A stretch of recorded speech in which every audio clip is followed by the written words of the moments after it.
The Rebel Capitalist Show. One thing I wanted to ask you, Mark, you talked about this cycle changing right now because of the power that Bitcoin and decentralized finance is giving us. And that was fascinating. Do you recall with those books that you read, what prompted this change in cycles in the past when we went from more centralization to more decentralization? Well, I would say like usually a war that triggered that, or what was normally the No, I don't think it's normally war. What it is it's things reverting to the mean, right? So if you look at prices are always reverting. They get overextended, overbought, oversold. And I think it's like bowling, and I take my kids bowling, and they put the bumpers up, and the ball just kind of ding, ding, ding. And I think it goes too far to one way, too far to centralization. And the people just like, no way, this is way too much. We reject this. And then it goes back, and then it reverts too far, and it goes to decentralization where everything's a big mess. And I think it's more about just reverting to that mean. It's not about being on one extreme or the other. It's about, finding that middle ground, I think. Yeah. So maybe there's not a catalyst. Maybe that analogy of the pendulum, where the reason it starts going back the other way is not necessarily because something big happens. It just loses momentum. Well, I think it's actively being rejected, right? Back to the fourth turning, right? The bad time, the weak men bring bad times. The people don't want that anymore. And so during those bad times, strong men have to stand up to lead the charge. Yeah, because those ideas of the central planners maybe are being rejected because they're losing momentum to that point, like that pendulum coming back. Well, the problem that we have is we have human nature. And I believe, and that's not really a cycle, but unfortunately, there's at all levels, whether that's my neighborhood association or the parent teachers association or local city or president, there's people that just want to control people. And then you have human greed, and things like that. And I think, you're always, once they start getting that power, was it Milton Friedman that said there's nothing more permanent than a temporary government? Yeah, that's right. Yeah. And so once they get that power, they're just going to want more and more and more. And that's just humanity. And so I think that also kind of leads into those cycles. Yeah. And that's why I've said that I sure hope Bitcoin takes us or something takes us into this new cycle of decentralization. But I forgot what I said on Twitter the other day. It was something to the effect that even perfect money will behave imperfectly if it's controlled by imperfect human beings in an imperfect world. And what I meant by that is, even if we go to, if things really dramatically improve as a result, let's say in the next 10, the next 20, the next 30 years, I do believe that if you look at the crystal ball at the next 50, 60, 70 years, that even with what we're talking about, we'll revert back to the same cycles. The pendulum will swing. Right. The pendulum will swing. I would agree with that. I mean, history tells us that you're right. Obviously, the pendulum will swing back the other way. We have 80 years to go one way before it rejects and comes back. But to the quote that you just made, though, money controlled by imperfect people, and that's the whole thing. It's not controlled by anybody. And so we have humanity, we have human nature, but you take it out. You have code. Nobody can control it. Now, you can try to set rules on how people interact with it, but at the end of the day, nobody can control the base network. And so that's not what I was referring to. What I was referring to, let's say, is, well, let's go back to 21 million Bitcoin. And I would argue less every single year because people lose it and whatnot. That's a fully diluted supply or whatever, but yeah. Yeah. So let's just say that's what it is.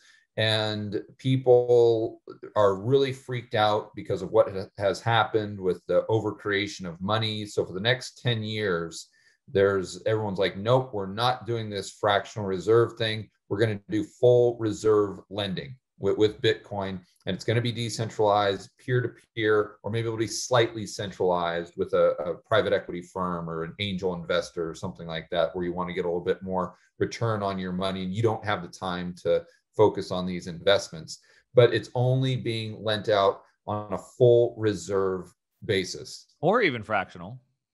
Right. But see, then I think we get to, oh, well, now let's go ahead and do fractional reserve, Sure. and then once we go to fractional reserve, well, now let's go ahead and do derivatives. Sure. And let's get into swap lines, and let's do this with Bitcoin. And pretty soon you're back to the point where we are today that's caused so many of these problems. But even though we started with perfect money, that, to your point, no group controls, but the individual controls the Bitcoin they own. I would say that doesn't happen though. So to your point, yeah, we could easily have fractional reserve. We already do, right? So already people are centralizing their Bitcoin onto exchanges and they're loaning those back out. It's mostly over collateralized lending at this point, but let's play that forward. Back to you earlier, we were talking about free banking, and before the central reserve, there was just a bunch of independent banks. Free market was working, and they were creating these fractional reserves. So, okay, so if you want to deposit your coins there, and they're fractional reserving them out, okay. I understand that they're paying me, like with BlockFi, they're paying me, 8.5% on my Bitcoin, and I know they're loaning it back out. So am I taking my own personal responsibility okay with that risk? Am I okay knowing that they're loaning those out for the return of the 8.5%? I make that personal decision. If they go bust and I lose my Bitcoin, that's on me. I think the difference is that we don't have a central bank, and I know you did a video on the Cantillon effect. Right. And so the problem is, well, there's lots of problems, but the Federal Reserve with the ability to create money creates the Cantillon effect, which creates all this inequality. And the difference here is that no one can create more Bitcoin. Yeah. But we can do it in a fractional reserve way. You can't create more base money. But here's the other piece I would throw in that. So the reason why gold failed, and gold was money for 5,000 years or however long you want to claim it. But the problem with gold, it was too big, it's too heavy. And because of that, it led to centralization. I'll put it in a bank. The bank gives me paper gold certificates. Remember I said earlier, centralization always leads to manipulation. So once they got the gold, they were able to distort the whole thing. The difference here, I guess, would be the ability for me to self-custody my own coins. And not only am I able to self-custody them, the functions of a bank really are three parts, right? One, storage; two, payments; and three, lending. And so if I can store it myself and pay and send and receive payments myself, then I have control of that. And instead of me giving it to the bank and allow them to run away with this fractional reserve system. Yeah. So the old system requires that centralization. The new system is decentralized. I am my own bank. Now, will some people do that and offer me 8.5% like BlockFi? Sure. But most people don't participate in that. I certainly don't have to. You can do that and lose your money. Maybe not, but I don't have to. And I think that is the big difference. It's decentralized and it doesn't allow them to capture the system and run away with it. And I think that is what will always keep them in check. Yeah, I get it. I just think the probabilities are that it won't always keep them in. That always is the word that I struggle with. I think 10, 20 years definitely, but always that's a tough pill for me to swallow. Although I would love to see it happen. I mean, I think that eventually, even with Bitcoin, you get to a centralized type of issue. And I don't know how you get there. I don't know if it's war. I don't know if it's forced coercion. I don't know if it's through taxing Bitcoin, where you have to pay your taxes in Bitcoin. Therefore, more of it's centralized to the government. I don't know how they get there, Mark.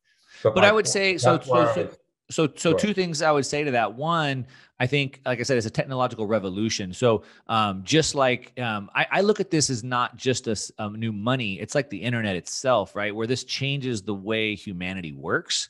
And so I would say it's bigger than that. And to your point, the internet was centralized, right? It was captured and taken over. And so, there's always going to be people trying to control, back to that humanity thing. So I think we're always going to have that.